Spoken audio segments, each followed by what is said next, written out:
E aí, pessoal, tudo bem? Sejam bem-vindos à live Tira Dúvidas pro Enem. Eu sou o professor Kim. E aí, vocês, quem tiver aí no chat aí, pode ficar à vontade aí para postar qualquer dúvida, pedir alguma questão específica. Se quiser que eu explique alguma matéria aí, é, em especial, pode falar também que eu dou um jeito de explicar. Seja bem-vindo aí todo mundo que está aí, que já apareceu no chat. Se puderem seguir o canal aqui, eu ficaria muito grato, porque ajuda bastante. E sem mais delongas, né, a gente vai começar de onde a gente parou na última live. A gente parou na questão 115 da prova de Ciências da Natureza. Lembrando o seguinte, se quiser pedir alguma questão especial, quiser que explique alguma matéria, alguma coisa especial, é só falar no chat que, que eu resolvo. Se você está vendo esse vídeo depois no YouTube, não esquece de se inscrever aí no canal e pode ficar à vontade de deixar qualquer dúvida nos comentários. Se quiser, se eu tiver cometido algum erro também, fica à vontade para comentar aqui no chat ou então deixar no comentário do vídeo do YouTube. E é isso. Então vamos lá, questão 115. No outono, as folhas das árvores mudam de cor de verde para tons de amarelo, castanho, laranja e vermelho. A cor verde das folhas deve-se ao pigmento clorofila. Nas plantas de folhas caducas, a produção de clorofila diminui e o tom verde desvanece, permitindo assim que outros pigmentos, como o caroteno, de coloração amarelo-alaranjado, e a antocianina, de tons avermelhados, passem a dominar a tonalidade das folhas. A coloração observada se dá em função da interação desses pigmentos com a radiação solar. Conforme apresentado no espectro de absorção, as moléculas de clorofila absorvem a radiação solar nas regiões do azul e do vermelho. Assim, a luz refletida pelas folhas tem falta desses dois tons e as vemos na cor verde. Já as antocianinas absorvem a luz desde o azul até o verde. Nesse caso, a luz refletida pelas folhas que contêm antocianinas aparecem conforme as cores complementares, ou seja, vermelho e alaranjado. Em qual faixa do espectro visível os carotenos absorvem majoritariamente? Então, olha só, se a gente observar esses dois gráficos aqui, esses dois gráficos mostram essa parte do final aqui do enunciado. Ele falou, a clorofila, ela absorve nas regiões do azul e do vermelho. Então, a gente vai vir nesse círculo aqui, ó, ela absorve azul e vermelho. Então, quais vão ser as colorações que a gente vai ver? As que são opostas a esses dois tons. Então, a gente veria, né, ou verde ou laranja. Aqui no preto não vai dar para ver, né? Aqui e aqui, que são os opostos ao azul e o vermelho. Certo? Aí, ó, aí ele fala, vou apagar aqui esses que a gente marcou. Ele fala da antocianina, fala que ela absorve desde o azul até o verde. Então, ó, ele absorve aqui. E qual a cor que a gente vai ver? A gente vai ver os opostos, laranja e vermelho. Então, qual a cor que a gente vê dos carotenos? Os carotenos, ele fala aqui, ó, são de coloração amarelo alaranjado. Então, a gente vê isso aqui. Então, qual vai ser a radiação que eles absorvem? A contrária. Então, eles absorvem violeta e azul. A resposta é a letra A. Na maioria das vezes, quando ele fala de absorção e reflexão, a gente tem que prestar atenção que a reflexão acontece sempre do lado oposto, nesse gráfico circular aqui, ao da absorção. Sempre oposto aqui, ó. Um para cá e o outro para cá. Sempre nos lados opostos do círculo. Ok?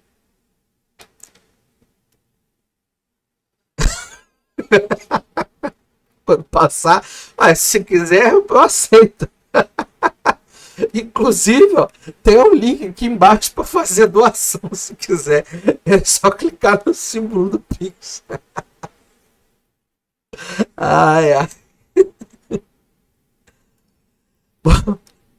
Olha, ficou alguma dúvida nessa questão aí? Quem tá aí no chat aí, quem tá. Não, não, se quiser eu explico de outro jeito. Se não tiver mais nenhuma dúvida dessa questão, ou então quiser que eu resolva outra coisa, agora é hora de botar aí no chat. Enquanto isso, eu vou pegar aqui a próxima. Beleza? Ai, ai. Então, o gráfico 1 ele serve só para indicar, ó, os comprimentos de onda, mas aqui nesse exercício aqui ele serve para muito pouco, só para indicar que de fato, só para comprovar que de fato a antocianina está aqui, ó, entre 500 e 600, que é aqui justamente a região, né, de verde e azul, que nem ele falou e tal. É mais o gráfico 1 para resolução do exercício, ele não serve para nada. Só serve, a única coisa de informação que ele dá é te confirmar que o que está nesse círculo aqui é o oposto, né? Que é mostrar que, de fato, você tem a absorção de um lado e no lado oposto a reflexão, né? Só isso. Então vamos pro próximo. O próximo é o 116.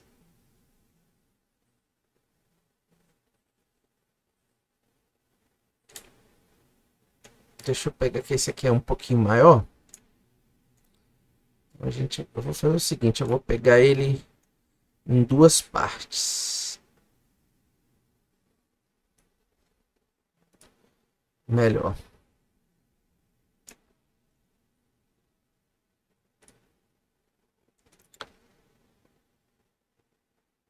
Questão 116.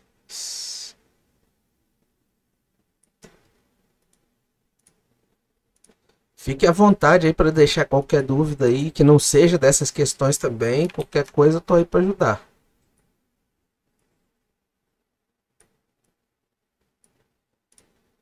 Deixa eu pegar outra parte aqui.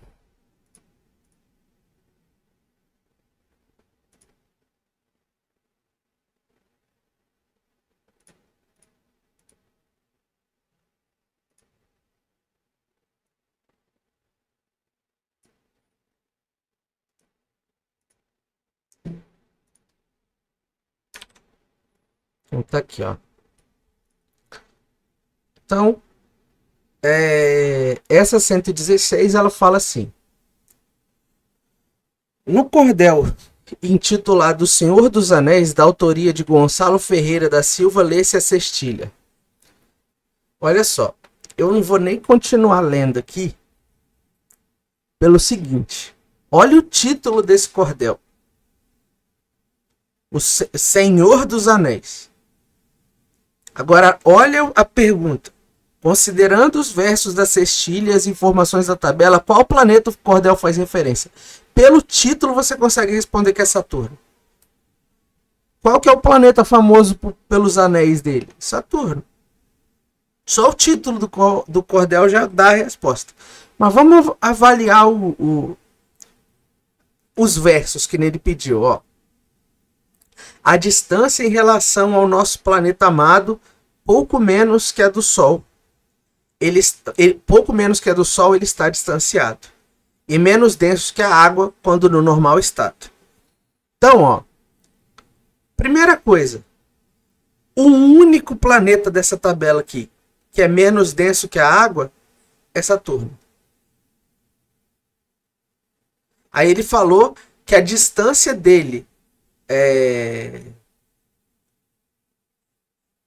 pra gente é um pouco menor que a distância da gente pro como é que é? A distância em relação ao nosso planeta amado, pouco menos que a do Sol. A distância em relação a gente é um pouco menor que a distância dele em relação ao Sol. que é verdade, né? Porque ele está a 9,6 unidades astronômicas do Sol e 8,6 unidades astronômicas da gente. Então, mas ó, esse é o tipo de questão que isso tudo aqui, ó, se ele não tivesse mostrado mais nada, se ele não tivesse, eu não precisava ter mostrado nada disso aqui, ó. Nada. Só ele falar, ó, o cara escreveu um cordel intitulado Senhor dos Anéis. De que planeta ele tá falando? Saturno. Não tem... Essa questão foi bem fácil. Alguma dúvida? Se pode botar aí nos comentários aí quem tiver alguma dúvida, quem quiser perguntar, quem quiser sugerir algum exercício, quiser pedir, eu quero, pode fazer exercício tal da prova do ano de não sei quanto, pô, eu faço, não tem problema não, eu procuro aqui e faço. Então vamos lá, enquanto vocês digitam aí no chat, eu vou pegando aqui a próxima questão.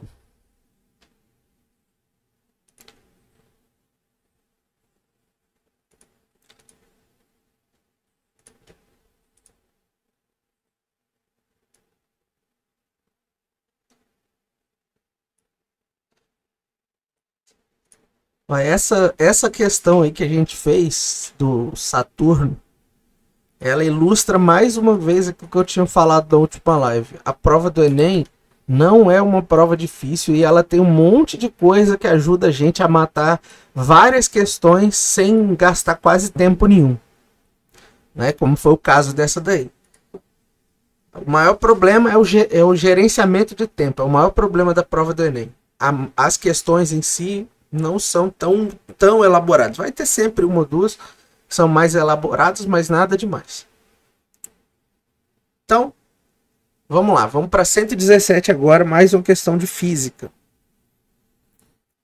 Essa questão fala assim, ó. Cientistas da Universidade de New South Wales, na Austrália, demonstraram em 2012 que a lei de Ohm é válida mesmo para fios finíssimos, cuja área da seção reta compreende alguns poucos átomos. A tabela apresenta as áreas e comprimentos de alguns dos fios construídos, respectivamente, com as mesmas unidades de medida. Considere que a resistividade mantém-se constante para todas as geometrias, uma aproximação confirmada pelo estudo. As resistências elétricas dos fios em ordem crescente são... Então, aqui, ó, quando ele fala aqui da lei de Ohm, e ele fala de comprimento e área, ele está falando da segunda lei de Ohm. Então, a segunda lei de Ohm, que é essa aqui, ó. R é igual a ρ vezes L dividido por A. Esse é o infame teorema da Roland, que é ρLA. Mas aqui o que é o que, né? O ρ é a resistividade.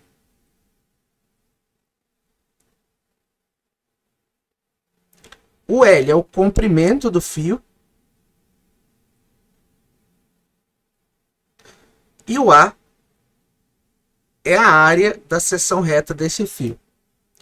Então, aqui a gente vai fazer o seguinte. Ele deu o comprimento, a área, e ele falou que a resistividade é a mesma. Então é simplesmente você jogar na fórmula, fazer a divisão e ver qual é maior. É só isso, ó. Então vamos lá, fio 1. Então, ó, R1 vai ser ρ vezes o comprimento do fio 1 é 312 sobre 9. E a área é 9, né? O comprimento é 312 e a área é 9. Então vamos simplificar essa fração aqui. Essa fração simplifica por 3. Então vai ficar 1 dá 104, né? 104 sobre 3. Isso aqui dá, deixa eu ver, 10 dividido por 3. 3, sobra 1.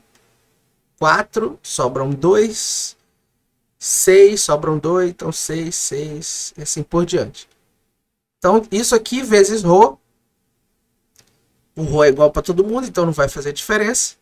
O R2, a gente vai fazer a mesma coisa, ó. Ρ vezes. Aí aqui, ó, o fio 2, a gente vai pegar comprimento e área.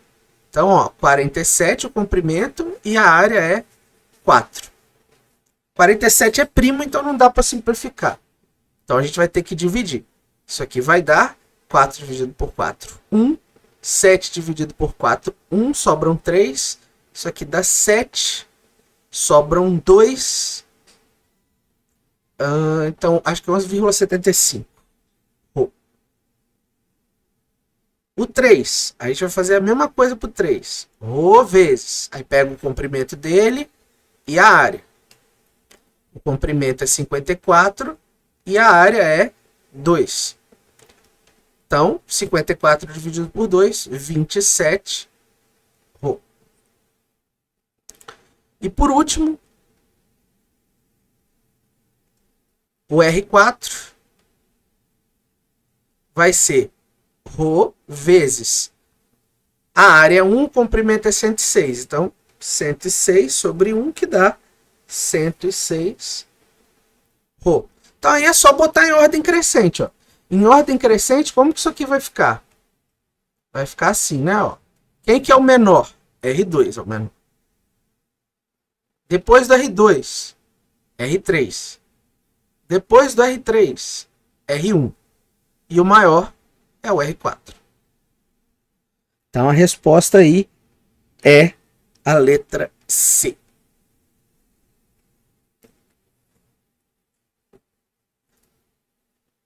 Então aqui está a fórmula da segunda lei de Ohm. Isso aqui é interessante a gente notar o seguinte.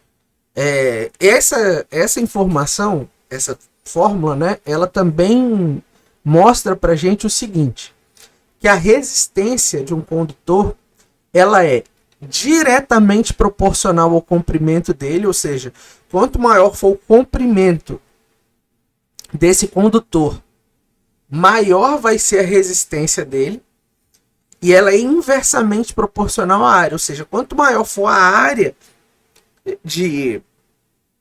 da seção reta, menor vai ser a resistência. Essa fórmula aqui, inclusive, ela explica por que os fios, aqueles cabos de alta tensão que a gente vê quando a gente está na estrada, por que eles são tão grandes? Aqueles fios são gigantes, são muito grandes, muito grossos e muito longos, porque eles levam energia basicamente para o país inteiro.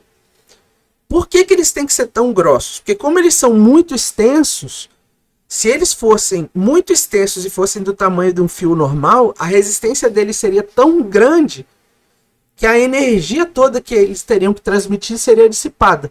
Então, para poder chegar a energia nas casas das pessoas, a área deles tem que ser muito grande para poder diminuir essa resistência. Beleza? Se tiver alguma dúvida, alguma coisa, se falhar aí a transmissão ou a qualidade tiver com algum problema, pode avisar, gente. Se quiser pedir alguma questão especial, também pode.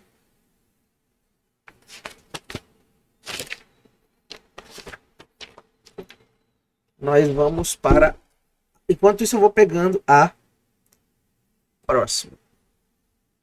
Mas fiquem à vontade aí para botar qualquer dúvida aí no chat.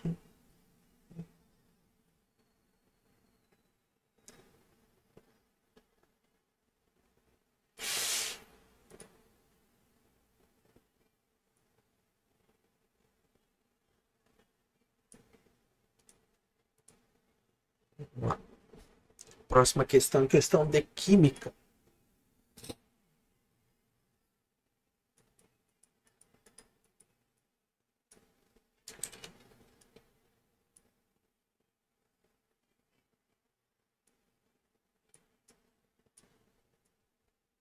Então vamos lá.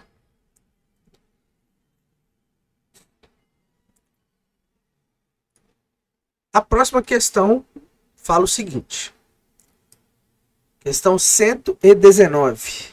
Um técnico analisou um lote de analgésicos que supostamente estava fora das especificações.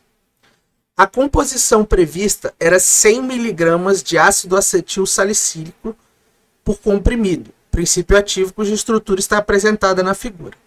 além do amido e da celulose, componentes inertes. O técnico realizou os seguintes testes: 1. Obtenção da massa do comprimido. 2. Medição da densidade do comprimido. 3. Verificação do pH com papel indicador. Enquadra... Ah, tá. Tá. Deixa eu...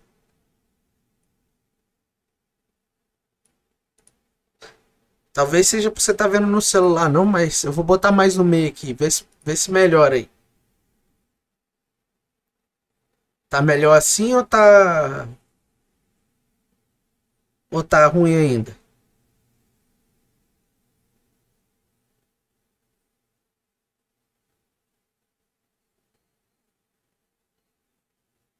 Beleza.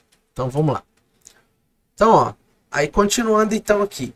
O terceiro teste, verificação do pH com papel indicador.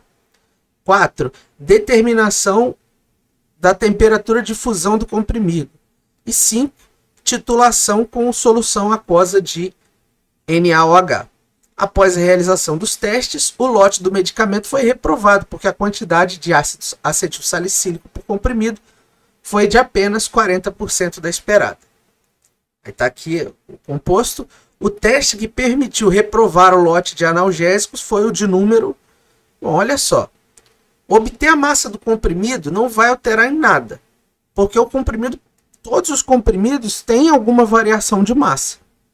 Medir a densidade ia dar no mesmo, porque só depende da massa e do volume. Então, se ele perdeu massa, ele perdeu volume também. Então, não é, isso aqui não serve para dizer se tem menos AS na forma. Verificação do pH. Se perder um pouco de AS, ele vai continuar sendo ácido. Então o pH vai continuar indicando ele como ácido.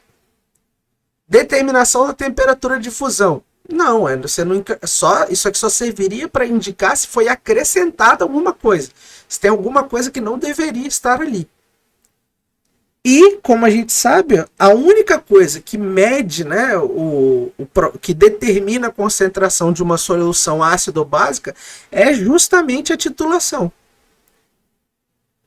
Então, a titulação é o processo usado justamente para fazer isso, para identificar a quantidade de um composto ácido ou básico.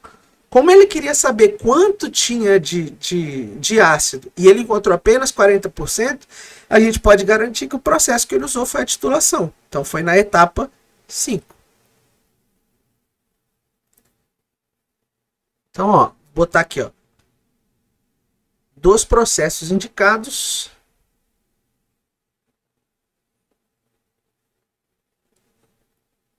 os processos citados, apenas a titulação. Opa. A titulação é capaz de indicar um percentual de ácido.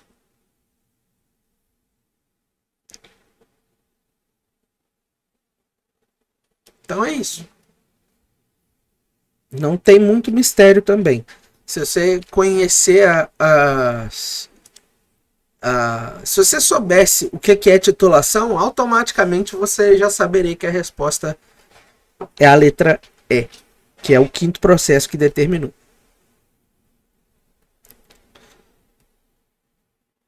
Fique à vontade aí para botar dúvida, qualquer coisa aí no chat aí que...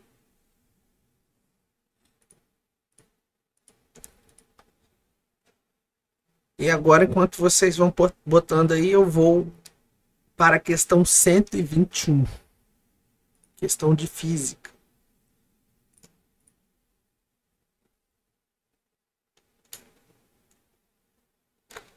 Essa é outra questão que eu vou pegar em duas partes. Vai ficar grande.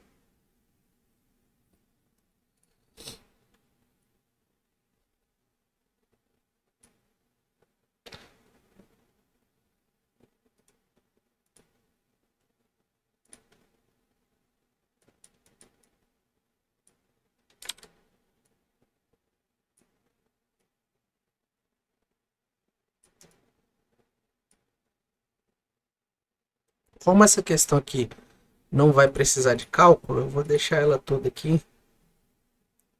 Não vai correr o risco de ficar sem espaço. Aqui.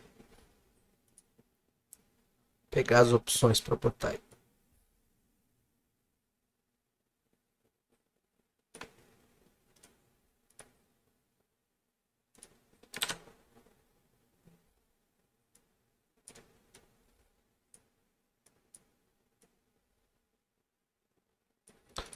Então tá aí, ó. Essa é a questão 121. A questão 121 fala assim, ó. Duas esferas carregadas com cargas iguais em módulo e sinais contrários estão ligadas por uma haste rígida isolante na forma de halter. De haltério, né? O sistema se movimenta sob a ação da gravidade numa região que tem um campo magnético horizontal uniforme B, da esquerda para a direita. A imagem apresenta o sistema visto de cima para baixo, no mesmo sentido da aceleração da gravidade que atua na região. Visto de cima, o diagrama esquemático das forças magnéticas que atuam no sistema no momento inicial em que as cargas penetram na região de campo magnético está representado em... Bom, para fazer essa questão, só precisa saber da regra da mão esquerda. Como é que é a regra da mão esquerda? A regra da mão esquerda você vai fazer assim, ó, com a mão. Vai fazer com os 3 dedos assim, ó, fazendo 90 graus. Aqui o polegar e o indicador, e aqui o indicador e o médio. Quando você fizer isso aqui, o polegar vai indicar a direção da força, o indicador você vai alinhar com o campo e o médio com a velocidade da carga. Então, ó, aqui, o que essas cargas estão fazendo? Essas cargas elas estão entrando na folha, então a velocidade vai ficar na direção da folha. Ó. O dedo médio vai apontar para a folha. O campo magnético, que é o indicador, vai ficar para onde? Vai ficar para a direita. Então vai ficar assim, ó. E o polegar vai indicar a força. Ó. Então a força está para baixo. Só que aí tem um detalhe. Essa força para baixo, ela vale para carga positiva. Para carga negativa é o inverso. Ela muda de direção. Então, ó, a carga positiva vai estar com uma força para baixo e a carga negativa com a força para cima. Só usar a regra da mão esquerda. Eu vou escrever isso aqui, ó. A resposta então é a letra A, ó. O desenho ficou igualzinho, ó. Para baixo, para cima. Então, ó, regra da mão esquerda.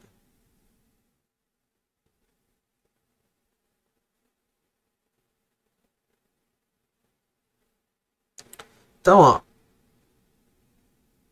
o polegar vai indicar a força. Se tivesse saindo, sim, se tivesse saindo, ó, o polegar ia ser para cima, porque aí a sua mão ia virar todinha, né? E aí ia ficar para cima.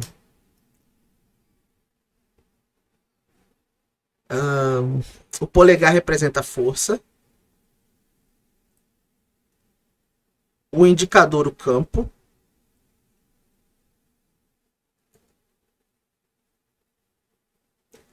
E o dedo médio, a velocidade.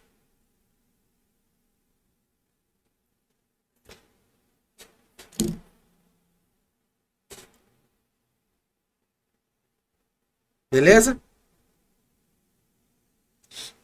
Se tiver alguma dúvida, pode botar aí no chat aí.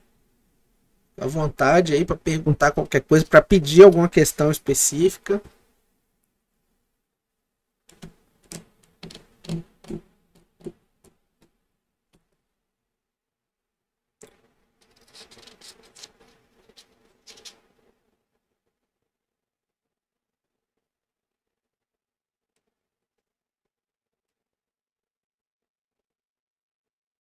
Então vamos lá, eu vou pegar a próxima aqui pra gente.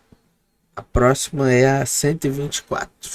Enquanto isso, pode ficar à vontade para botar qualquer coisa que vocês queiram aí no no chat. Esse aqui eu vou ter que pegar em duas partes. Vamos lá.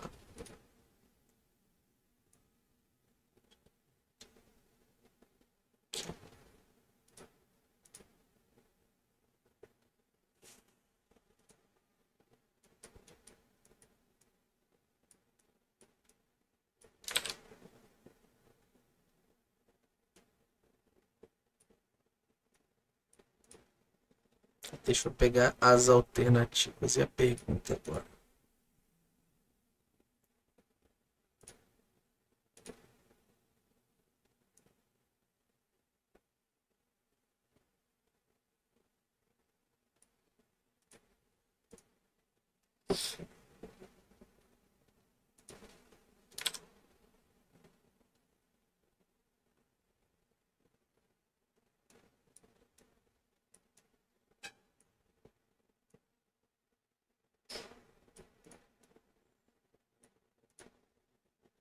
Bom, então tá aí, vamos lá, vamos continuar.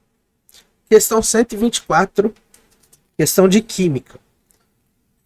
Seguinte, fala assim, ó, o ciclo do cobre é um experimento didático em que o cobre metálico é utilizado como reagente de partida. Após uma sequência de reações, 1, 2, 3, 4, 5, que estão indicados aqui na figura, o cobre retorna ao seu estado inicial ao final do ciclo. A reação de redução do cobre ocorre na etapa...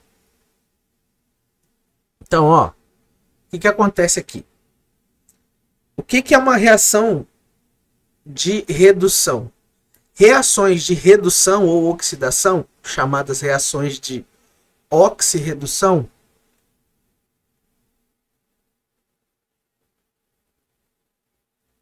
qual que é a principal característica para você identificar uma reação desse tipo?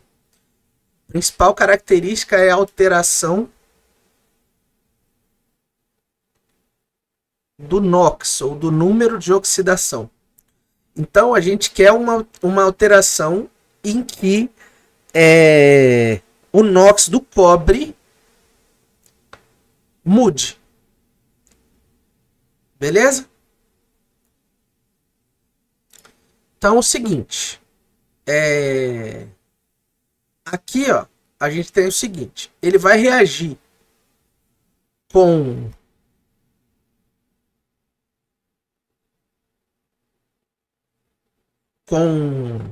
Opa, meu Deus. Com esse HNO3 aqui. Qual que é o... Ele está estável. Então, qual que é o NOx dele aqui no início? O NOx dele aqui é 0. Ele não é um íon. Se fosse um íon, ele ia estar indicando aqui um mais 2. Mas aí, beleza. Ó. O HNO3 é o seguinte. O H tem NOx mais 1. E o NO3 NOx menos 1. Então, ó, se o NO3 tem NOx menos 1, aqui a gente tem o cobre com NOx mais 2, para equilibrar esse NO3,2. Que tem que estar neutro o composto. Então, daqui para cá tem uma reação de oxidação. É uma reação de oxirredução? É, porque há uma alteração do NOx. É uma alteração de redução? É uma reação de redução? Não. Por quê? O NOx dele não reduziu. O NOx dele aumentou. Foi de 0 para 2. Então, isso é uma reação de oxidação. O problema é que é uma reação de redução. Ó, OH a gente sabe que tem NOx menos 1. Então aqui menos 1, mas tem 2, então vai ficar menos 2. E aqui o cobre continua com menos 2. Então, tranquilo. Ele segue do mesmo jeito. Aqui, o oxigênio tem NOx menos 2. Então, o cobre continua com NOx mais 2. H2SO4. O SO4 também tem NOx menos 2. Então, o cobre continua com NOx mais 2. Quando ele passa daqui de volta para o ciclo inicial dele, ó, o NOx dele era 2 e passa para 0. Então, aqui, ó, nessa operação 5, o NOx do cobre está sendo reduzido. Então, na operação 5, a gente tem uma reação de redução. Então, ó, operações reações de redução. Como o nome diz, há uma redução, uma diminuição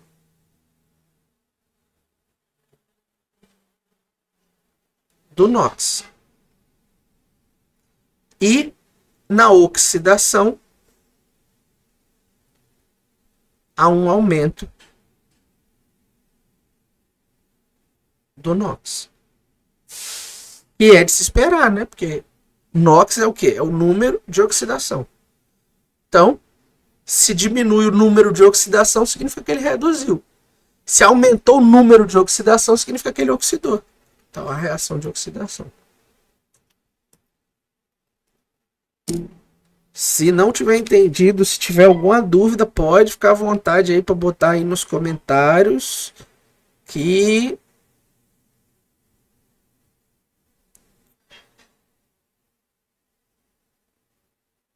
eu não saberia o nome do S. Teria como fazer sabendo? Sim, dá para saber. Dá para saber sim. Dá para saber da seguinte forma. Por exemplo, aqui. O NO3, o NOx do S. Aqui no SO4, né? Então, no H2SO4, você pode pensar pelo que você sempre conhece. Ó. Você tem H2SO4. Então, ó, o H, ele tem NOx mais 2. Por quê? Porque são 2 átomos de hidrogênio. Então, cada H tem mais 1. Então, aqui, essa parte aqui, ó, vai ficar mais 2. Consequentemente, se esse composto não é iônico, não é um... Se essa molécula ela não está com nenhum indicativo de mais, menos, esse SO4 aqui, ele tem que balancear esse mais 2. Então, o SO4 vai ter NOx menos 2, para que a soma dê 0. Como não tem nenhuma indicação aqui, então quando esse SO4, né, ligar com o cobre, ele vai continuar sendo menos 2. Então, isso garante que o cobre continue sendo mais 2. Você sempre pode partir do que você sabe. Por exemplo, aqui no NO3. Como é que eu sabia que do NO3 ia ser menos 1? Por causa do HNO3, do mesmo jeito. Ó. HNO3. Então, ó, o NO3 aqui, como aqui tem um H e o H é mais 1, eu sei que o NO3 vai ser menos 1. Você sempre pode partir do que você sabe. Sempre vai dar certo. Ficou claro? Ou se der algum problema também aí, se travar, se ficar ruim de ouvir, vocês podem falar aí que eu corrijo aqui.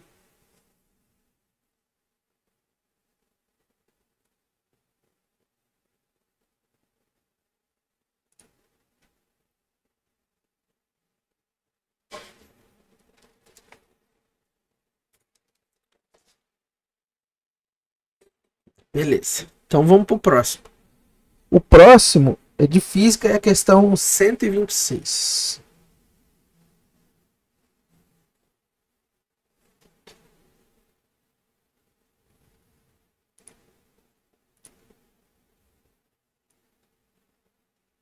Vou pegar aqui. Sintam-se à vontade aí para botar aí qualquer exercício que vocês queiram que eu faça, qualquer matéria que vocês querem que eu explique. Pode botar e ficar à vontade aí, se quiser que eu explique alguma coisa específica.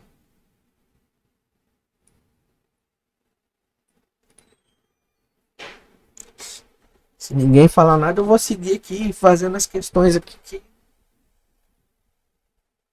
que der para fazer.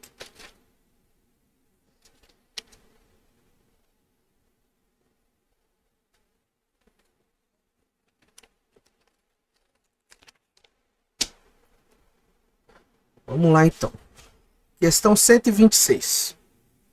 Na montagem de uma cozinha para um restaurante, a escolha do material correto para as panelas é importante, pois a panela que conduz mais calor é capaz de cozinhar os alimentos mais rapidamente e, com isso, há economia de gás. A taxa de condução do calor depende da condutividade K do material, de sua área A, da diferença de temperatura ΔT e da espessura D do material, sendo dada pela reação ΔQ ΔT é igual a Ka ΔT sobre D. Em panelas com dois materiais, a taxa de condução é dada por, ele deu a formulinha aqui, em que D1 e D2 são as espessuras dos dois materiais e K1 e K2 são as condutividades de cada material. Os materiais mais comuns no mercado para panelas são o alumínio, o ferro e o aço combinado com o cobre. Compara-se uma panela de ferro, uma de alumínio e uma composta de meia espessura em cobre e meio da espessura em aço, todas com a mesma espessura total e com a mesma área de fundo. A ordem crescente da mais econômica para a menos econômica é... Então aqui não tem muito o que fazer não. A gente vai pegar, vai substituir na fórmula e vai comparar. Igual aquela lá da resistência que a gente fez, é a mesma coisa. Pegar os dados aqui, ó, e comparar. Então vamos lá. Primeiro para de alumínio.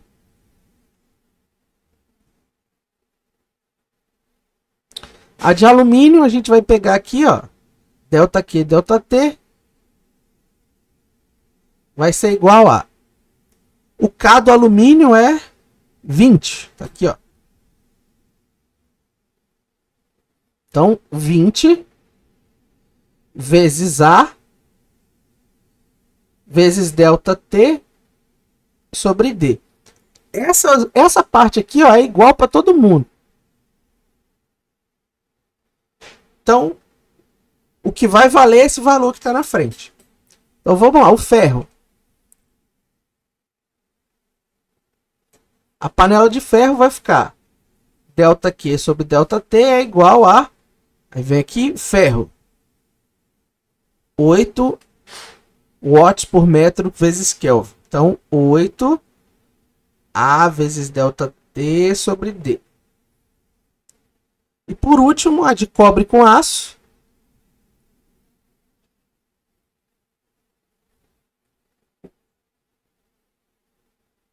Aí a gente vai usar essa fórmula aqui, ó, que ele deu aqui quando tem duas, né? Então vai ficar assim. ΔQ ΔT é igual. Eu vou botar o ΔT aqui separado no final. E o A, né? A vezes ΔT. E vou botar só a fração aqui, ó. 1 sobre D1 sobre... Aí vamos ver aqui. É metade, né? Então, ó. Isso aqui é importante, ó. Que ele falou que é metade da espessura. Então, vai ser D sobre 2 vezes a condutividade do cobre, que é 40, vezes 40, mais D sobre 2 vezes a condutividade do aço, que é 5. Então, vou ter que ajustar essa conta aqui, ó. Isso aqui vai ficar... Eu vou fazer o seguinte, ó, não tem D nos dois? Se tem D nos dois, eu posso botar ele em evidência. E aí eu vou ficar com isso aqui, ó, o número vai ficar 1 sobre 80 mais 1 sobre 10.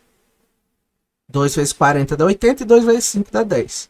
E aqui, A vezes ΔT sobre D. Vezes não, né? Igual não, vezes. Aí eu tenho que ver quanto que dá essa conta aqui. 1 sobre 80 mais 1 sobre 10, dá para eu tirar o MMC, e aí eu vou encontrar o seguinte, ó, que ΔQ ΔT é, embaixo vai ficar 80, e aí vai ficar 1 mais 8. Isso tem um 1 aqui em cima ainda. Então, no fim das contas, o que a gente vai ter é o A ΔT sobre D. Vai ser 80 sobre 9 A ΔT sobre D. Então, a gente vai ter o seguinte, ó. 80 sobre 9 É aproximadamente. Deixa eu ver. 80 sobre 9 vai dar. É, 8, vão sobrar 8 de novo. Aí bota o 0, vai dar 8. E acho assim por diante, né? 8,888. Então, na ordem. A ordem crescente é o seguinte: a pior das panelas, né? É o ferro. Não, como é que é? A da mais econômica. A mais econômica é a que tem a melhor condutividade. Então, a mais econômica é a do alumínio, que é o maior valor. Depois, a de ferro. E por... De ferro não, perdão. A de cobre com aço. E por último, a de ferro. Então, alumínio, cobre, aço e ferro. Letra B.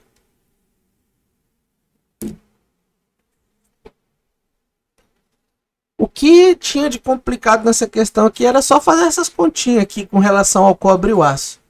De resto. Ah, meu Deus, olha eu botando as coisas atrás da minha câmera. Tá aqui, ó. A resolução tá aqui, ó. Oh, meu Deus.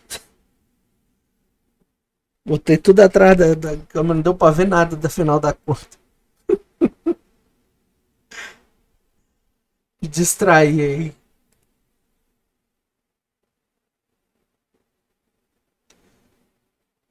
Mas acho que agora vai dar pra ver. Qualquer dúvida que vocês tiverem, vocês me falam.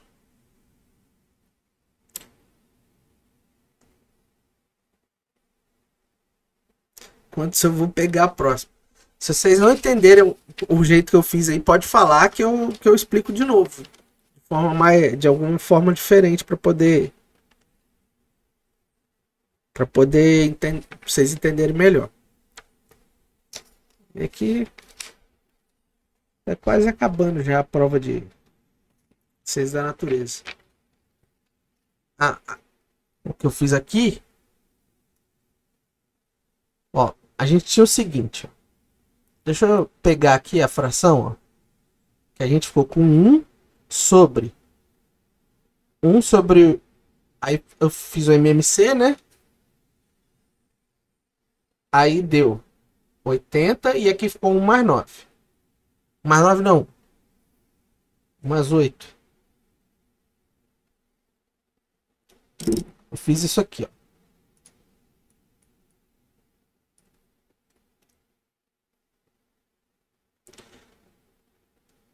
Isso aqui, eu deixo 1 aqui em cima.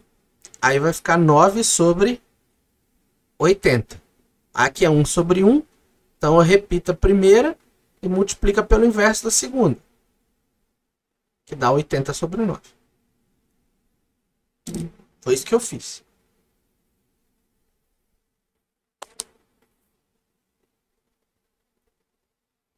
Deu para entender? Ou ficou ainda confuso?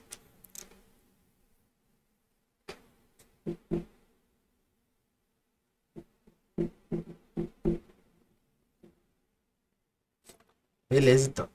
Vou pegar a próxima.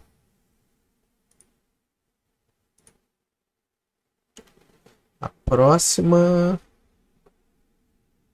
é a 127.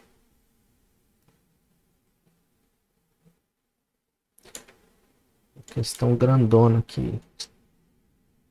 Grandona, né? O desenho e a.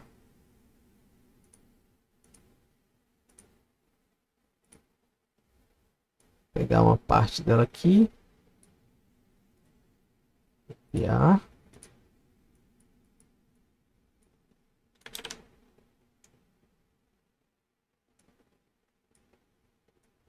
Aqui. Vamos pegar as alternativas agora.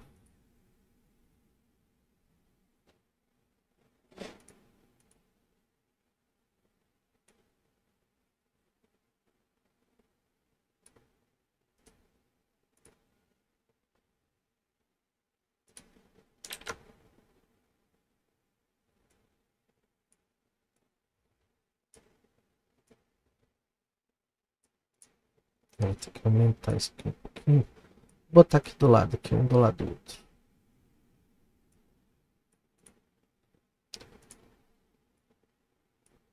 Bom, então vamos lá. 127.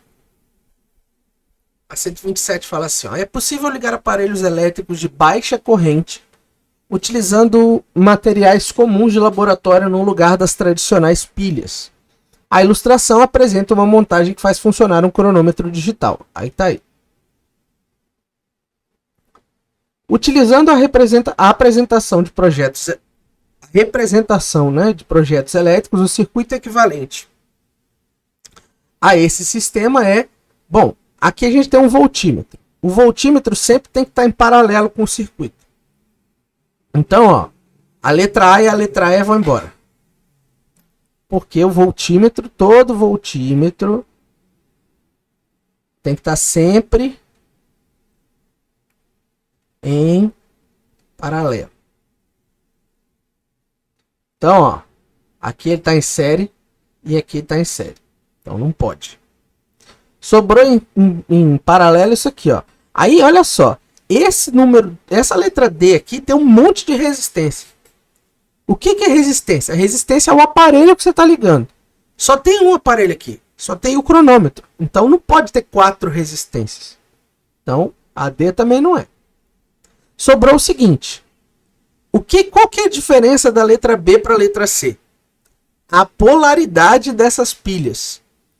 Aqui, ó, se vocês olharem aqui, na letra B, as duas pilhas estão negativo, positivo, negativo, positivo. Aqui, ó, ela tá positivo, negativo, negativo, positivo. Aí é o seguinte, ó, é só você olhar aqui. Ele tá ligado. Vamos supor que aqui, ó, é o polo negativo e aqui é o polo positivo. Se o zinco aqui é o polo negativo, aqui também vai ser. E o cobre vai ser o polo positivo. Então, aonde que tá ligado assim, ó? Do positivo, negativo, positivo, negativo, positivo. A letra B.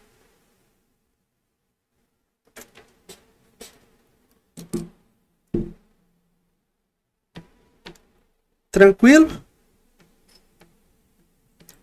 Alguma dúvida com relação a esse exercício aí?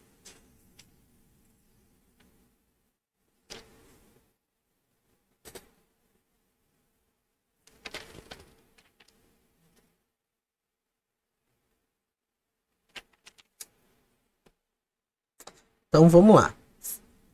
Quem estiver vendo aí depois aí, ó, no YouTube, ou estiver vendo aí no VOD aqui da live, sinta-se à vontade para seguir o canal aí, é de graça, tá? Não cai o dedo no...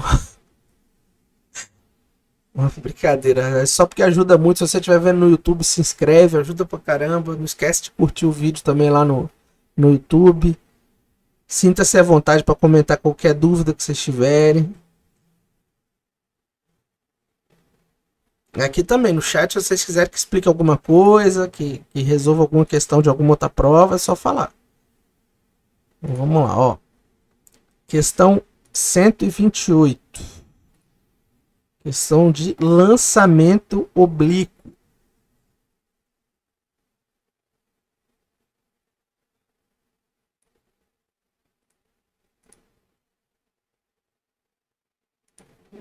Essa questão aqui vai ter uns pontinhos.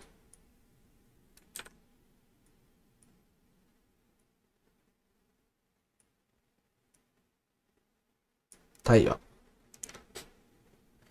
128.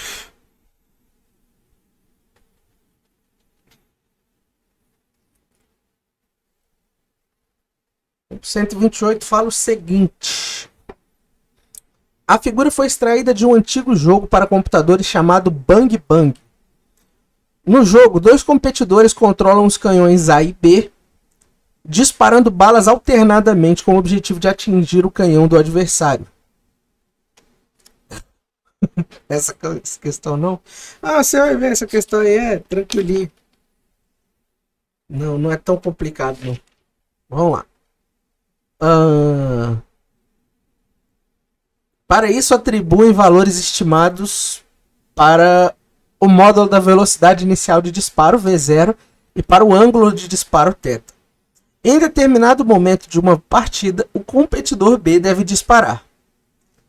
Ele sabe que a bala disparada anteriormente, com um ângulo de 53 graus, passou tangenciando o ponto P. No jogo, G igual a 10, considere seno de 53 igual a 0,8 e cosseno igual a 0,6. E desprezível a ação de forças dissipativas. Com base nas distâncias dadas e mantendo o último ângulo de disparo, qual deveria ser aproximadamente o menor valor de V0 que permitiria ao disparo efetuado pelo canhão B atingir o canhão A? Então, ele quer saber a velocidade inicial de lançamento, o V0. É isso que o problema quer. V0 vale quantos? E a gente sabe o seguinte, ó. Quando a gente tem um lançamento oblíquo, a velocidade ela é dividida em duas componentes. O V0 ele se divide em V0x e V0y. O V0x é o V0 original vezes cosseno do ângulo. E o y é V0 vezes seno do ângulo. Então a gente vai partir disso aqui. E nós vamos começar usando a direção horizontal, ou seja, na direção x. Ó. Na direção x,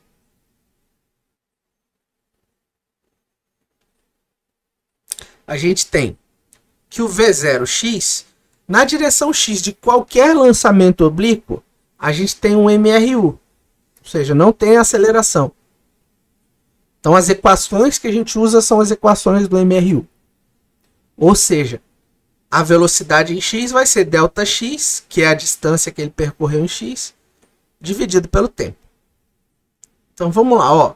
V0x é o V0 que eu quero descobrir vezes o cosseno do ângulo. O cosseno de 53 ele deu aqui no enunciado é 0,6. O ΔX, ó, é essa distância que ele vai percorrer aqui, o 120, ó, que está no desenho. Então é 120 sobre ΔT. Aí eu vou pegar esse ΔT que está aqui, ó, e vou passar ele multiplicando para o outro lado. A gente vai ter V0 vezes ΔT igual a 120. E o 0,6 que está aqui, ele está multiplicando, eu vou passar dividindo. 120 dividido por 0,6 dá 200. E aí eu vou guardar isso aqui, ó, que V0 vezes ΔT dá 200. Vou chamar isso aqui de equação 1. Aí vamos lá, a parte 2 agora, a gente vai para a direção Y, na direção vertical. Então, ó, na vertical, na direção Y. Na direção Y, a gente tem o equivalente a um MRUV. Então, a gente usa as equações do MRUV. E qual a equação que a gente vai usar aqui? A gente vai usar essa equação aqui, ó, que o Y é igual ao Y0 mais V0y, né, vezes ΔT mais A vezes ΔT ao quadrado sobre 2.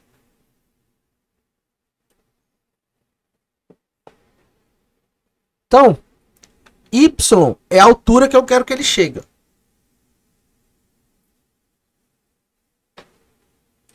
Então, aqui é 35.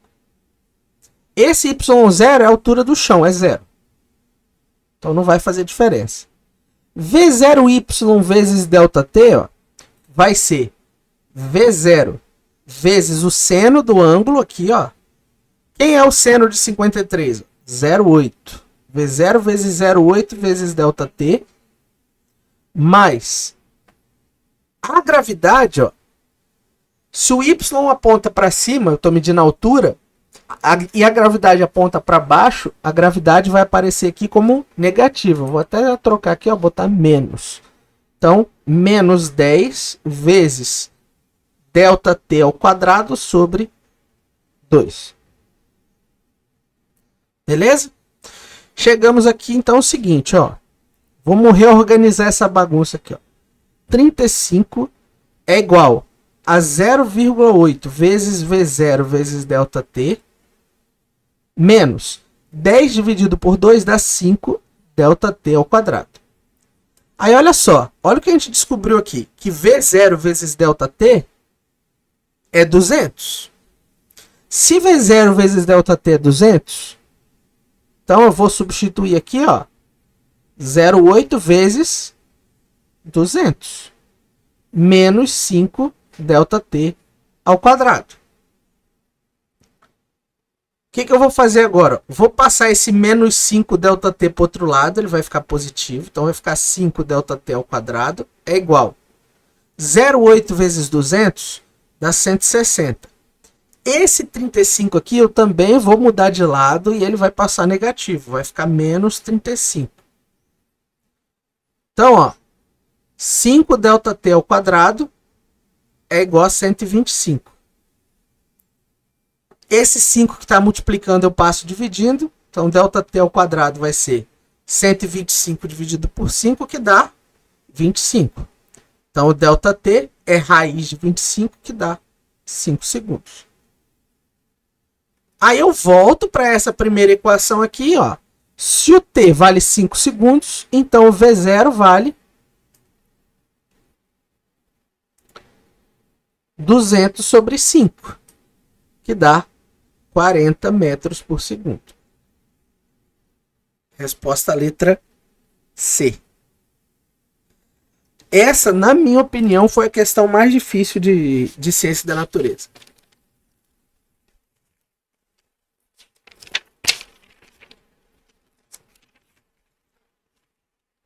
E ela só é difícil porque tem que fazer muita conta.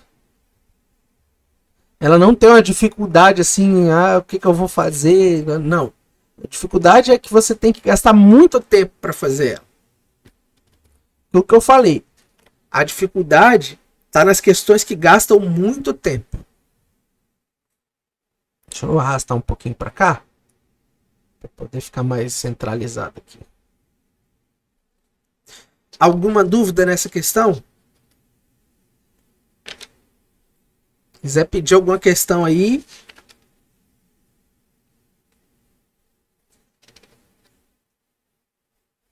fique à vontade. Agora a gente vai fazer, se ninguém tiver nenhum pedido aí de questão em específico, ou se quiser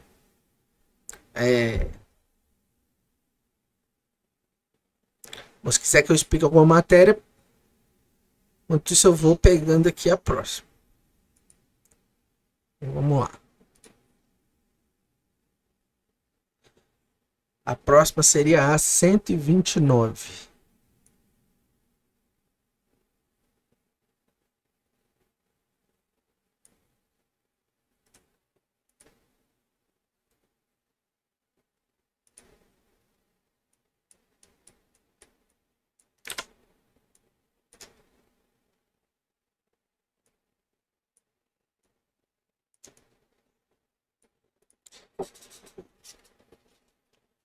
Essa questão 129, ela, assim, ela deveria ser uma questão de química, pelo que eu entendi, mas ela na verdade é questão de matemática, né? Ela fala assim, ó: os pesticidas organoclorados foram amplamente empregados na agricultura. Contudo, em razão das suas elevadas toxicidades e persistências no meio ambiente, eles foram banidos. Considere a aplicação de 500 gramas de um pesticida organoclorado em uma cultura e que, em certas condições, o tempo de meia-vida do pesticida no solo seja de 5 anos. A massa do pesticida no decorrer de 35 anos será mais próxima de... Então, vamos lá. O que a gente vai fazer aqui?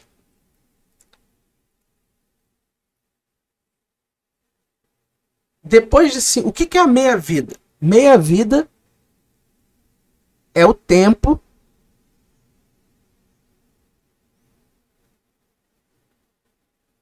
para que haja metade do princípio ativo.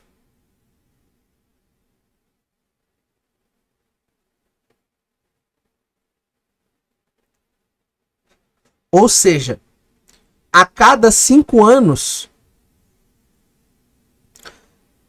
esse valor é dividido por 2. Então, 35 é 7 vezes 5, né? Então, essa divisão por 2 vai acontecer 7 vezes. Então, é 500, que é o número, né? O número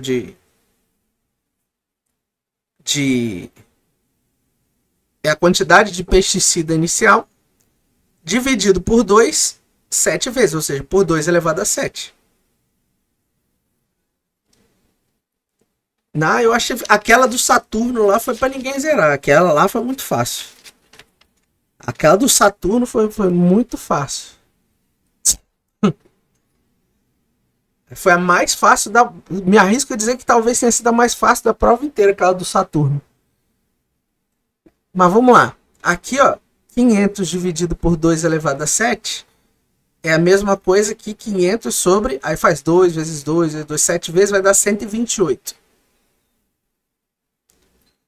Aí você simplifica isso aqui por 2, vai dar 250 sobre 64. Divide por 2 de novo, 125 sobre 32. Isso aqui vai dar aproximadamente, deixa eu ver.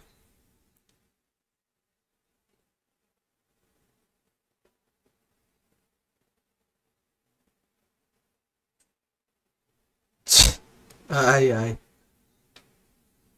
Pô, mas Júpiter nem tem anel, pô. Ai, ai. Existem outros planetas do sistema solar que têm anéis, sim, mas visível e com a quantidade que tem só Saturno.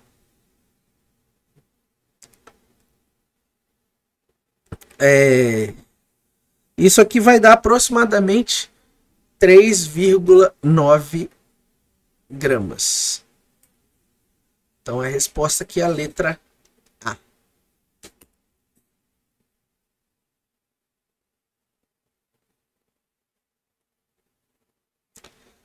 Então vamos lá. Se tiver alguma dúvida, que tiver algum pedido aí, pode ficar à vontade aí para perguntar. Você quer participar da live, Pipoca? Que foi? Hein? Veio tirar dúvida também?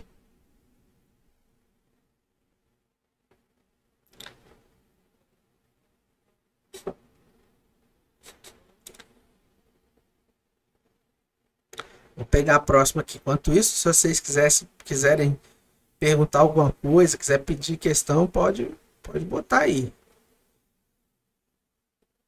Senão a próxima será a número 131. Lembrando que eu estou fazendo da prova amarela.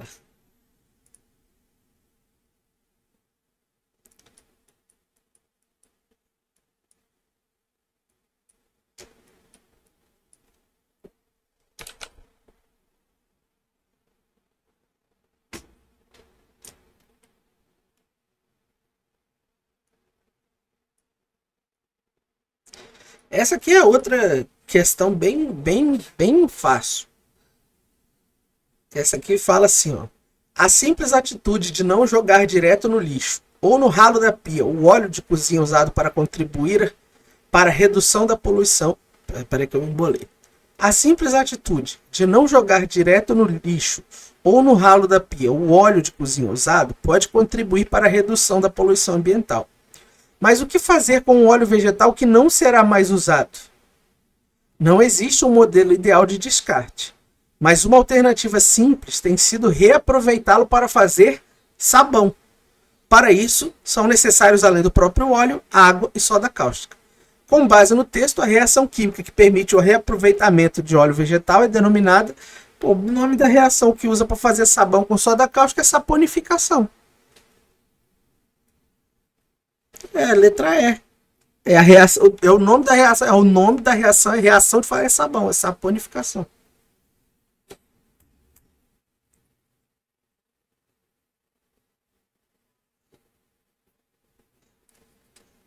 Né, que só para ficar, para elaborar um pouco mais, né? Essa reação aqui é a reação que quando a gente mistura, né, um óleo, qualquer óleo, com uma base forte. A gente chama de saponificação, que é aí você faz sabão.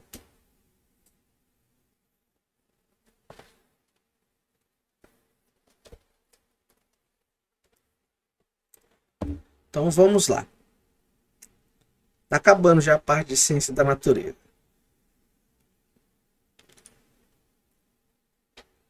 Fique à vontade aí para deixar, se não entendeu o que eu expliquei, pode falar, pode botar no chat aí, que eu explico de novo, não tem problema não. Enquanto isso, enquanto eu dou tempo para vocês digitarem aí, se vocês quiserem, eu vou pegando a próxima.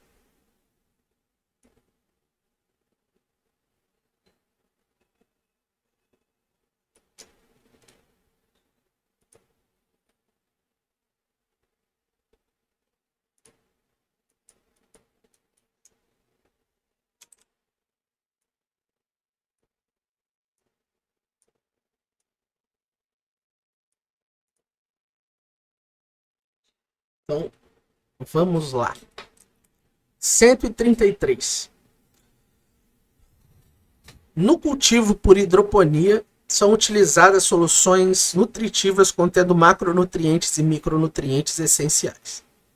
Além dos nutrientes, o pH é um parâmetro de extrema importância, uma vez que ele afeta a preparação da solução nutritiva e a absorção dos nutrientes pelas plantas. Para o cultivo de alface, valores de pH entre 5,5 e 6,5 são ideais para o seu desenvolvimento. As correções de pH são feitas pela adição de compostos ácidos ou básicos, mas não devem introduzir elementos nocivos às plantas. Na tabela, são apresentados alguns dados da composição da solução nutritiva de referência para esse cultivo.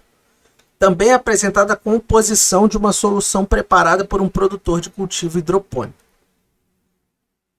Aí tem aqui, ó. Aqui está a solução de referência, né? E aqui na direita está a solução que foi preparada pelo agricultor. E o pH dela aqui, ó.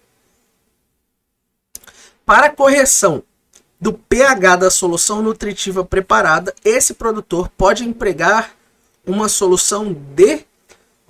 Olha só, a primeira aí, H3PO4, é ácido, é um ácido fosfórico. O ácido fosfórico vai diminuir o pH. Não vai ajudar a subir o pH como ele precisa. Então, a letra A não é a resposta. A letra B, o sulfato de cálcio é um sal neutro. Então, não vai ajudar em nada no pH. Ele não vai alterar o pH. Se fosse um sal de caráter mais de caráter ácido, né, talvez, ou de caráter básico, perdão, resolveria, mas não é o caso. O óxido de alumínio, ele tem dois problemas. Primeiro é alumínio. Alumínio é tóxico, né, para a planta e para a gente. E o segundo aqui, e o mais importante para essa questão, é que ele é um óxido anfótero, ou seja, o comportamento dele vai variar de situação para situação. E nesse caso aqui não vai ajudar em nada. A gente quer que haja um aumento do pH. Então a gente precisa de uma substância que seja básica. E por último, aí na letra D vem o cloreto de ferro. O cloreto de ferro é um sal ácido, vai diminuir o pH. A única coisa que tem aí que é básica é o hidróxido de potássio. E não vai ser tóxico para a planta, né? Porque o potássio é positivo para os seres vivos, né? Pelo menos para as plantas e para a maioria dos animais ele é positivo o potássio. Então a resposta é a letra E. E é o único dos compostos que vai aumentar o pH. É o único que vai fazer esse pH aqui da mistura aumentar para chegar aonde precisa aqui. Mais uma questão fácil.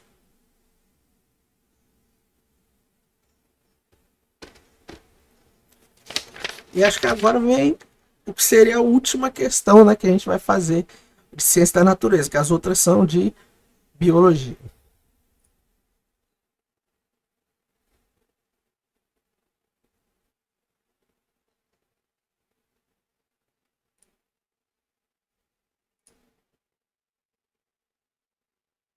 Sintam-se à vontade, se não entenderam o que eu expliquei, pode botar aí se tiver alguma dúvida, alguma coisa, pode botar aí no chat aí.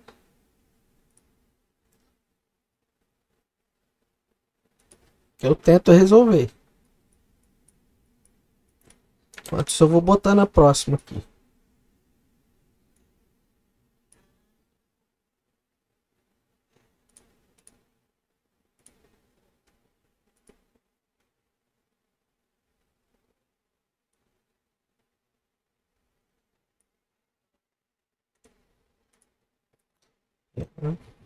Beleza.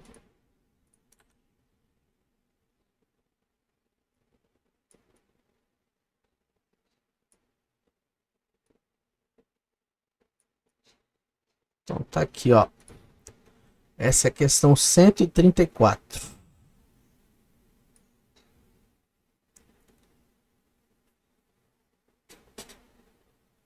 Por causa do NPK, não entendi. Pera aí, deixa eu voltar aqui. Não, você não.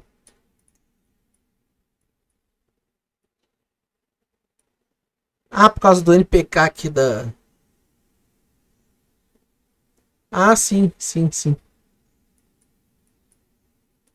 É o fertilizante lá.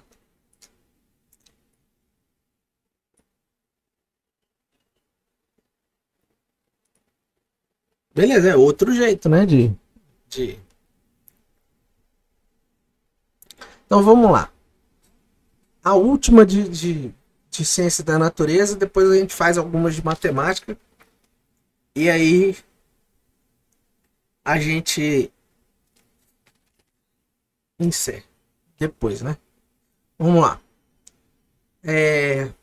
A 134 fala assim: o sino dos ventos é composto por várias barras metálicas de mesmo material e espessura, mas de comprimentos diferentes, conforme a figura.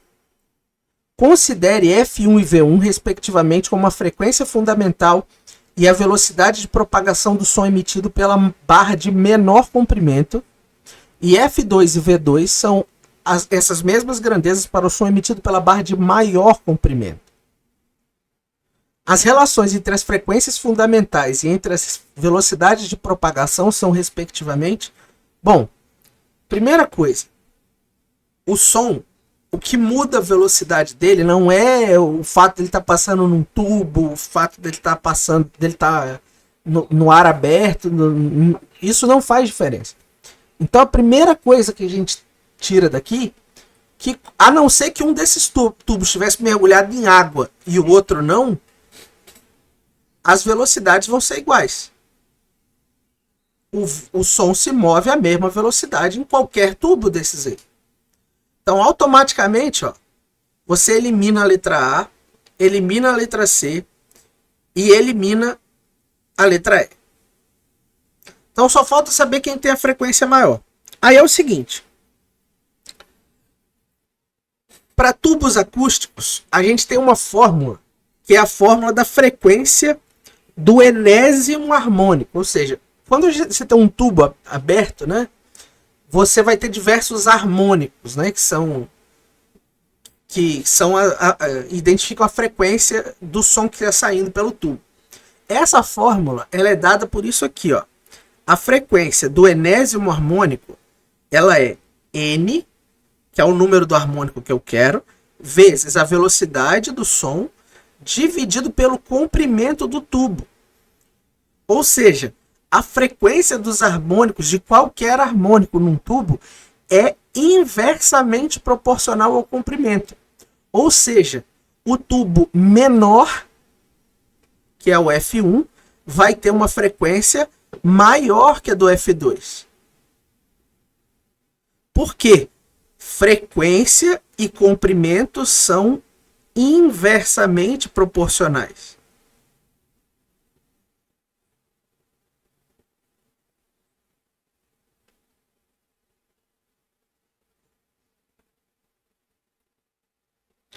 Então, a resposta é a letra D.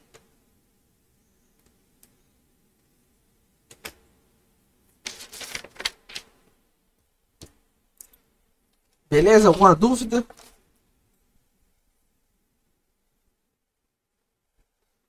Eu escrevi de novo, botei minha câmera na frente. Meu Deus do céu. Eu esqueço que eu tô aparecendo e aí não fica... Não dá para ler o que eu tô escrevendo.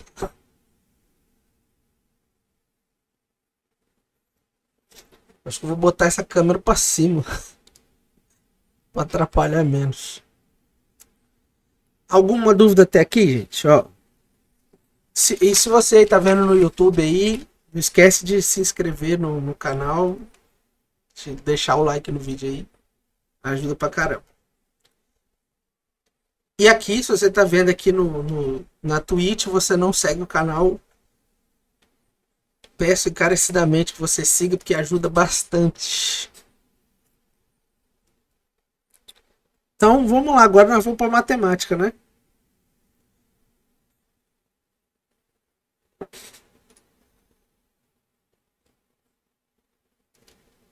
Matemática e suas tecnologias.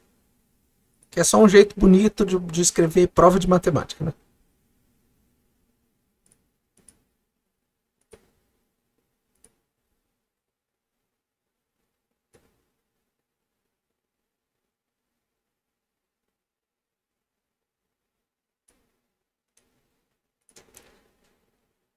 Então vamos para a questão 136.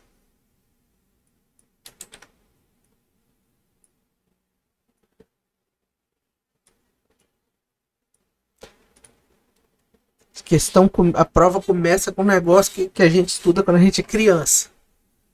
Algarismos romanos. Fala assim, a 136.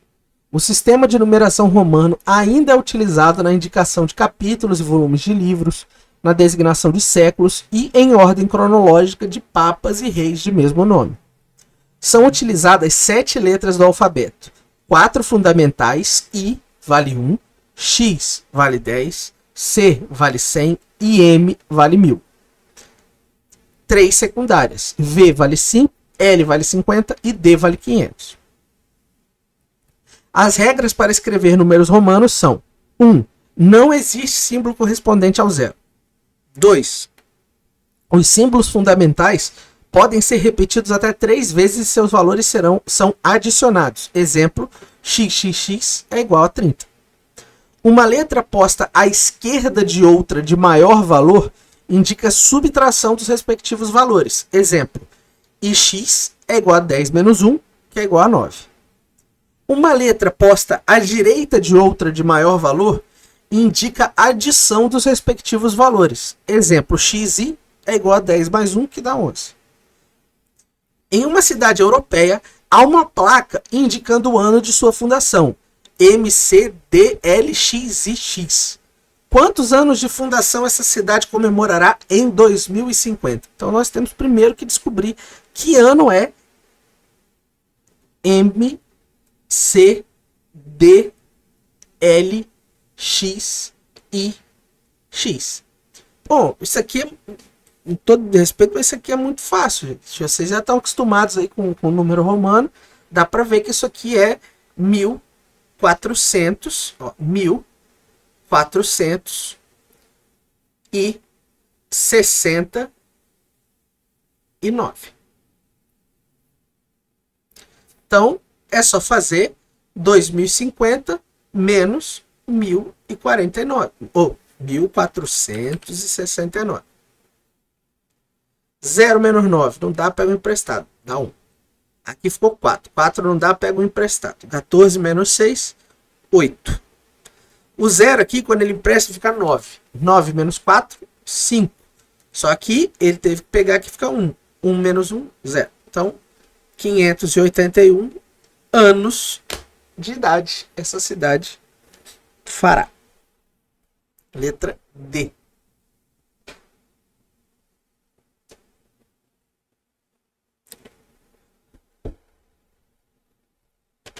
Alguma dúvida nessa questão aí, gente? Pode botar aí no chat aí se quiser.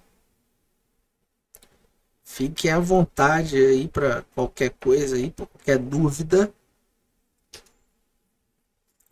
E deixa eu perguntar, vocês estão aí ainda? Se vocês não tiverem, já tem 1h30 quase de live aqui. Se vocês não tiverem, eu vou encerrar a live. Se tiver alguém aí ainda, eu continuo.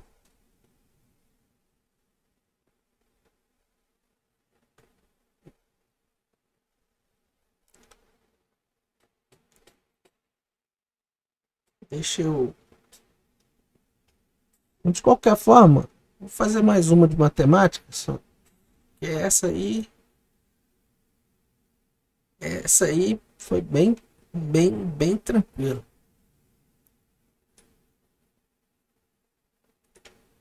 Vou fazer, então, ó, se aparecer mais alguém aí, se pronuncie, porque senão eu vou resolver só mais essa aqui que... E aí eu vou encerrar e vou postar no YouTube. No...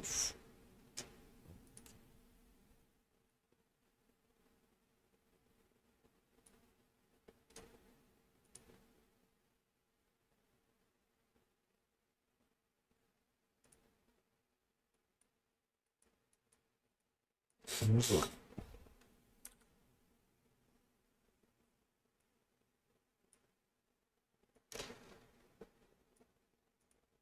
Então, vamos lá. Vamos fazer essa aí 37 e se ninguém se manifestar, será a última dessa live.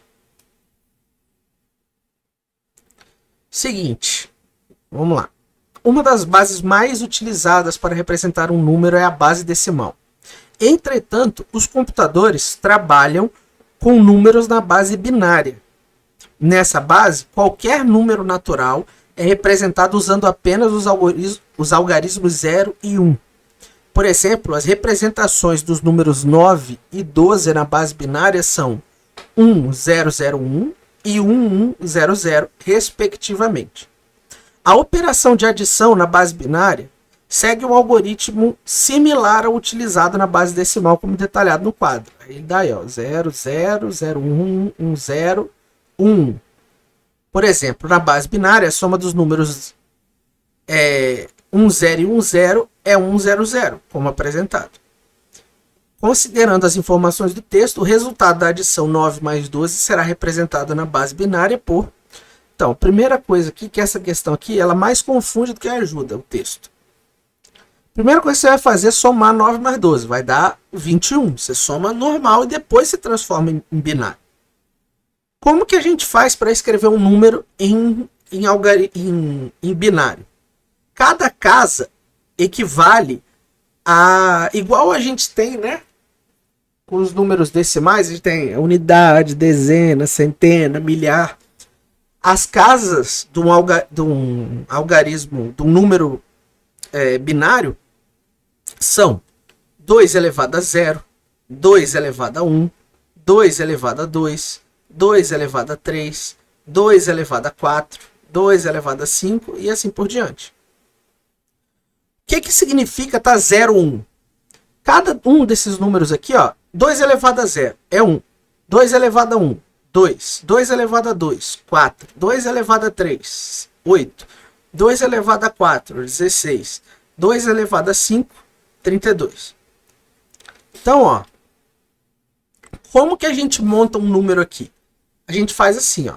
Se aqui tiver 1 em cima do 2 elevado a 0, na primeira casa, significa que esse é um número ímpar. Ó. Essa primeira casa aqui, ela indica se o número é ímpar ou não.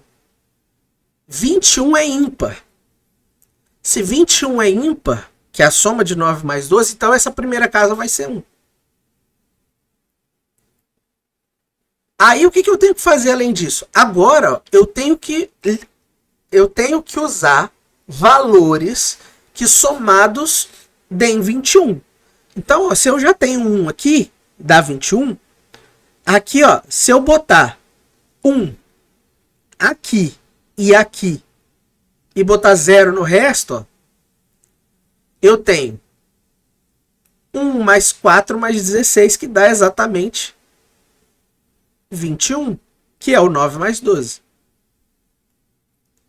Então, o número binário que equivale a 21 é, em 5 algarismos, né, não precisa desse, é 10101, que é a resposta da letra D.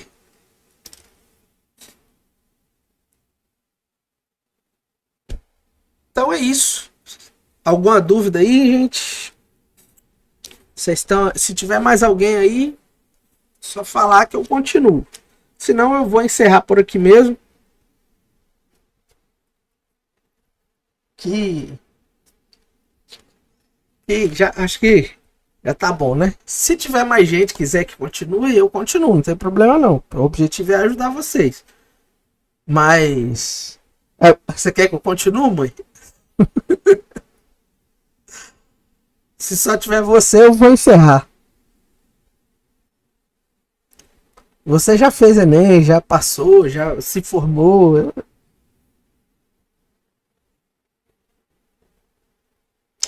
Bom, então é isso. Se você está assistindo aí depois o VOD, não esquece de seguir aqui o canal. Se você está vendo no YouTube, não se esquece de deixar o like no vídeo, de se inscrever no canal. E fica à vontade para deixar qualquer coisa aí nos comentários, tá certo? Então é isso. Falou e até mais. Tchau.